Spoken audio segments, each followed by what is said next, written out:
The Power of a Sincere Prayer, Joni Eareckson. Tada recalls the shortest yet most powerful prayer of her life. God, if I can't die, then teach me how to live.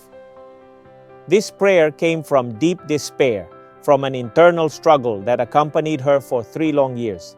It all began on July 30th, 1967, when Joni, on a hot summer day, dove into the water with friends, confident in her skill. Little did she know that the bottom was closer than she thought.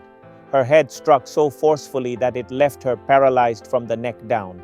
The young woman who had once enjoyed tennis, swimming, horseback riding, and hiking saw her life transformed in an instant. She could no longer take care of even the simplest tasks, like eating, dressing, or even breathing at times. This radical change was devastating not only physically, but also emotionally. For 3 years, Joni fought against suicidal thoughts, sunk in despair. The life she had known was gone, and hope seemed out of reach. But it was in the midst of this emotional abyss that Joni, in an act of deep honesty, lifted her prayer. God, if I can't die, then teach me how to live. That moment marked a turning point in her life. Instead of clinging to the desire to escape her pain, she began to seek a way to live fully, despite her limitations. Through her faith, she discovered that she could still have a life full of meaning and purpose. Like Joni, we all face moments of pain and despair. Perhaps we don't experience quadriplegia, but our struggles, though different, can feel just as insurmountable. In those moments of uncertainty and suffering, we can turn to God with sincerity and ask Him to teach us how to live again, to find purpose in the midst of pain. Did God answer Joni's prayer? She explains that the circumstances didn't change immediately, but what did change was her perspective. I realized that I had to accept my responsibilities and face reality. With God's help, I had to learn the impossible, to manage my life from a wheelchair, and she did in an incredible way.